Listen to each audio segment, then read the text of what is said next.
Yesterday they brought us something new via the Final Fantasy XIV Twitter account, so let's show our latest drop and our latest Final Fantasy and Magic Gathering crossover Easter egg with Zenos Galis. As you can see, Zenos is a double card. His front side is Zenos Galis, his back side is Shinryu Transcendent Rival. If you have played the game, I don't need to explain that, but the long and short of it is, Zenos eventually, literally becomes able to transform into Shinryu on more than one occasion.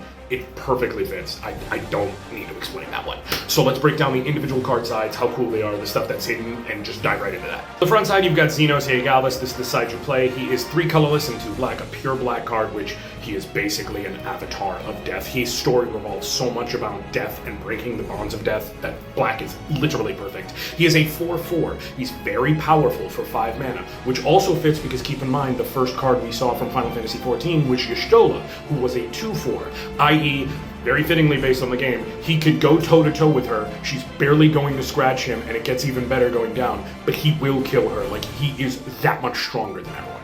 But then you have his ability, Closest Friend. When Zenos Galis enters, choose a creature an opponent controls. Until end of turn, creatures other than Zenos Galis and the chosen creature get -2/-2. Zenos is so hyper-focused on wanting to fight the Warrior of Light, no one else matters and everyone else is too weak for him.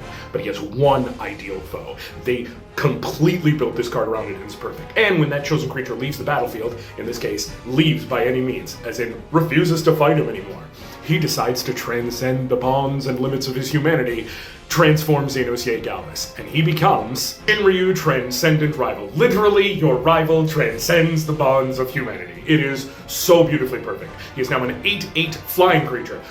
Yes, he flies as a dragon, but also the fact that he's flying is genuinely integral to the story, especially of Endwalker. It's perfect. And then as this creature transforms into Shinryu, choose an opponent.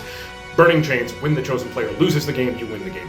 Zenos does not care about fighting anyone else. He cares about fighting the Warrior of Light, and only the Warrior of Light. That is his only goal, his only job, his only mission on this earth. Everything else is secondary. If he could defeat the Warrior of Light, his life would finally have achieved the meaning it needs. So making a whole card, yes, the effect is cool, it's awesome, it's perfect, but also thematically, there has never been a more perfect representation of Zenos as a card, like, that I could imagine. And remember what I said about Y'shtola being a 2/4. He gives all of the creatures -2/-2. If Y'shtola's on the board alongside something that would be the Warrior of Light, she has 0 attack.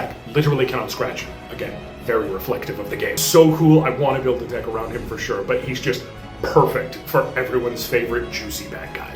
But please, tell me, what FF14 cards or what villains are you looking forward to seeing? What do you hope they maybe show off this weekend? And until next time, I'll catch y'all tomorrow.